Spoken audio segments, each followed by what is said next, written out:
सलाम, खुश आमदीद, सुप्रभात।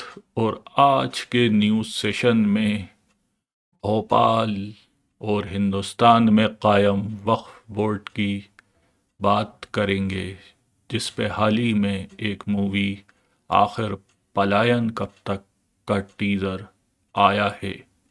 ये जी प्रोडक्शन हाउस की पेशकश है और पहले इसको देख लेते हैं, फिर लौट के आके अपनी बात जारी रखते हैं। हमारी जमीन पे कोई जबरदस्ती कब्जा कर रहा है। अच्छा, कौन है? सर, कोई वक्फ बोर्ड का बोर्ड लगा हुआ था और हमारे खेत पे मजार बना रखे उन्होंने। उन्होंने अवैध रूप से हमारी जमीन पर कब्जा किया हुआ है और हम उन्हीं के पास जाकर अर्जी लगाएं। लड़ने का शौक है ना, तो पुरानी सरकार से लड़ो जिन्होंने कानून बनाया है। और आपका तो एक जमीन का टुकड़ा है। तमिलनाडु में 20 गांव की जमीन और 1500 साल पुराना जो मंदिर है ना, वो भी इसी तख्फ ने हथियार रखा है। तेरा भगवान अलग, तेरा अल्लाह अलग, तीसरे का कोर्ट अलग। क्या चल रहा है? ये तमाशा चल रहा है। इंसान को उसकी जड़ों से अलग कर दो, उसको खदेड़ दो, बर्बाद कर दो उसको। वैसे तो वक़्फ़ का मतलब होता है चैरिटी, दान। और लोग अक्सर अपना मकान, कारोबार, जागीर, ज़मीन जायदाद अपने बाद गरीब, ज़रूरतमंद लोगों के नाम वक़्फ़ कर दिया करते थे। लेकिन हमारे यहाँ भारत में इसको मुसलमानों की जगहें जैसे मस्जिद,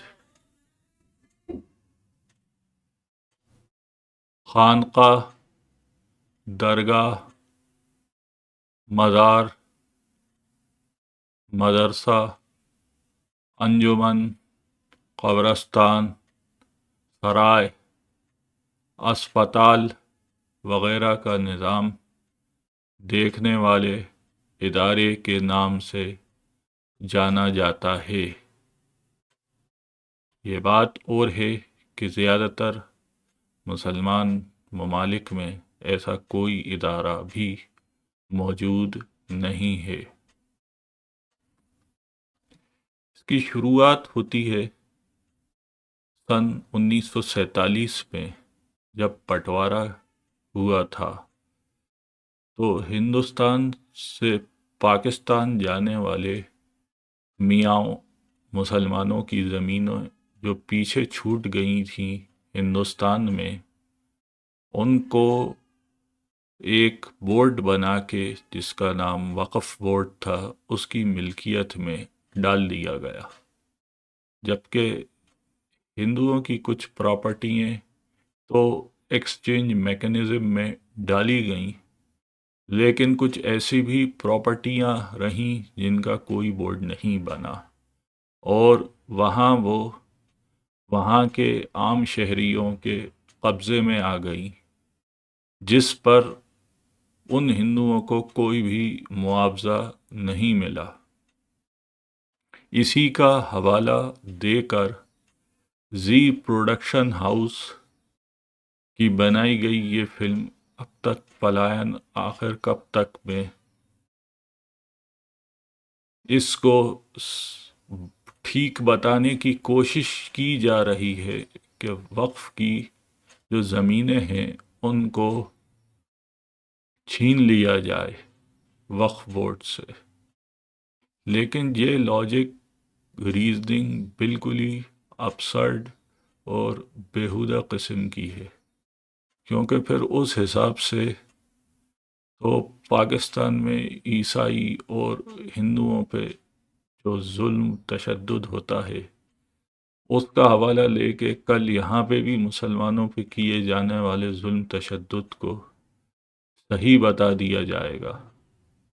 तो ये कोई लॉजिक नहीं होता कि अगला जो है वो ख़राब है तो दूसरे को भी ख़राब होने का हक़ है, या उसके लिए ये वैध जायज़ है।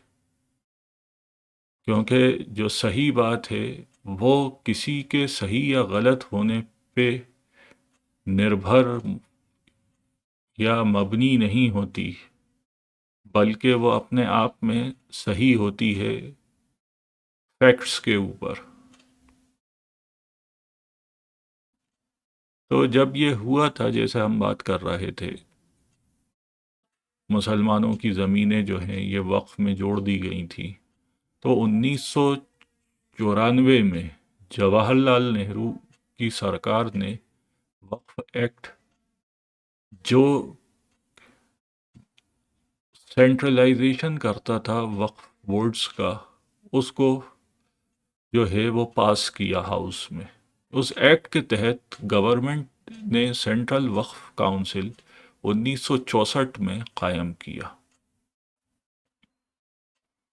اس کے ساتھ ہی جو پرنسلی اسٹیٹس تھیں، یعنی نوابی ریاستیں، راجہ نوابوں کی، ان کے اندر اس میں ایک اور ترمیم ہوئی۔ نوابی ریاست جیسے اپنے بھوپال میں وقف کی بھی دو شاخیں بنی، ایک عام مسلمانوں کی جس کو وقف عامہ، اور ایک نواب شاہی لوگوں کی جس کو اوقاف شاہی کہا گیا۔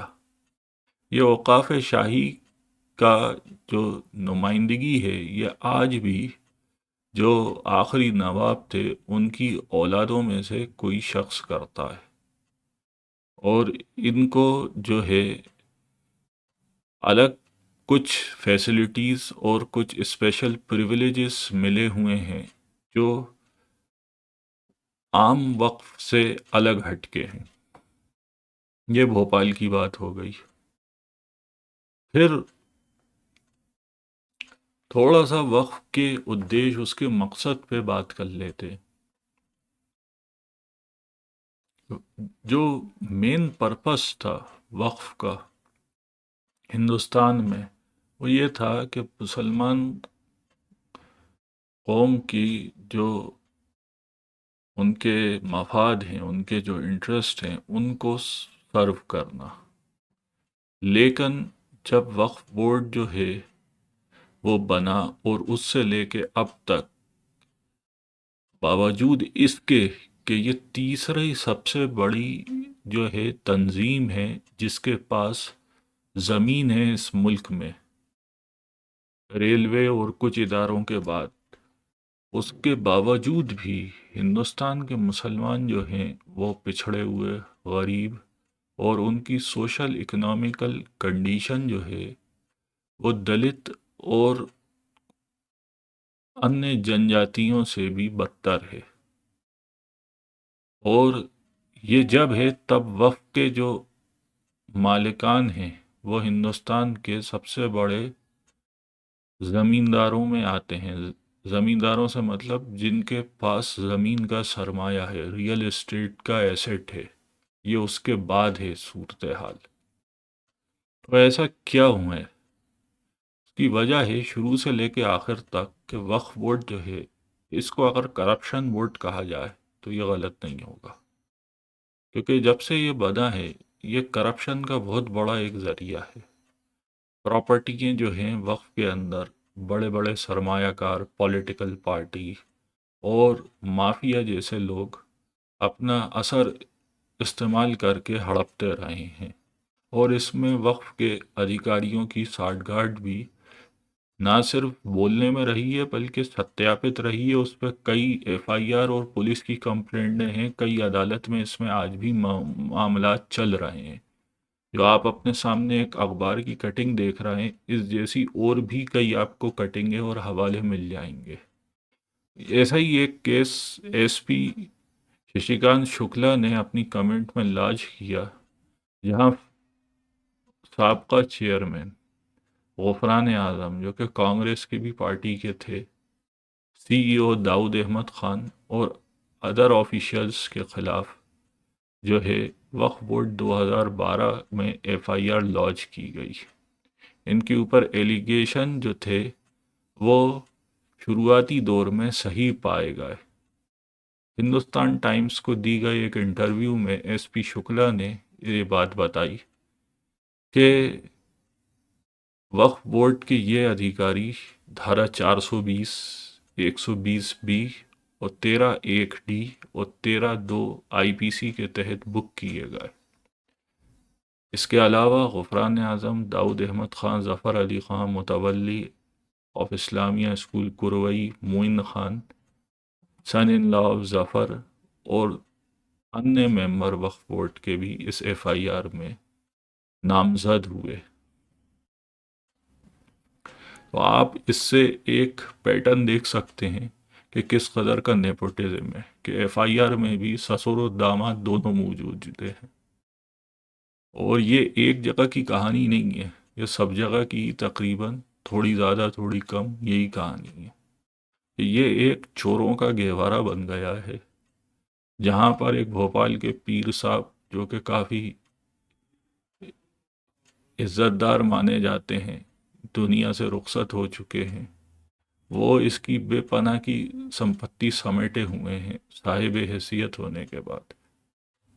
ऐसे ही जो है बड़ी बड़ी दुकानें, आरा मशीन के पात्रा रोड पे कारखाने, मॉडल ग्राउंड की ज़मीनें और भी इसके अंदर शामिल हैं, जहां चंद चहीते लोगों को फ़ायदा पहुंच रहा है। और बड़ी मछलियां जो हैं वो CEO से साठ गांठ करके बड़ी बड़ी ज़मीनों का हेर फेर कर रही हैं, और जो ज़मीन जिसको फ़ायदा देना था मुसलमान आवाम को, वो कहीं से भी उन तक नहीं पहुंच पा रहा। और इसके नाम पे कि इनके साथ वक्फ जो है ये हिंदुस्तान की बड़ी संस्थाओं में आता है, जिसके पास बहुत बड़ी ज़मीन जायदाद है, जो मुसलमानों को और कोई सी मदद या सहायता मिल सकती हुकूमत से, उसको लोग ये रीज़न दे के ब्लॉक कर देते हैं कि साहब इनके पास तो पहले से ही वक्फ है, तो इनको देने की क्या ज़रूरत है। यानी दोनों तरफ से जो है मुसलमान आवाम की जो है वो बदहाली है। जैसे एक मुहावरा है फिल्म प्रतिज्ञा में धर्मेंद्र की, जहाँ एक चंडी नाम का शराबी जो है वो बोलता है धर्मेंद्र से कि चाहे राम के हाथों मरो चाहे रावण के हाथों, मरना तो है ही। वैसे ही यहाँ पे कि चाहे वक्फ वालों के हाथों बदहाली सा हो, चाहे हुकूमत गवर्नमेंट के हाथों, जो मुसलमान आवाम है उसको दोनों तरफ से बदहाली सहनी पड़ रही है। चुनाचे मुख्तसर ये कहना है हमारा कि वक़्फ़ का फ़ायदा मुसलमानों को और पूरी कौम को होवे, ना कि चुनिंदा खुशामदियों और चोरों को, माफियाओं को। इसी के साथ हमारी ये पेशकश आपको कैसे लगी, आप कमेंट सेक्शन में नीचे लिख के बताएं। शेयर करें, बार बार देखते रहें हमारा चैनल और सब्सक्राइब ज़रूर करें। इसी के साथ फिर मिलेंगे, अपना ख्याल रखें। देखने के लिए धन्यवाद। सलाम अलैकुम।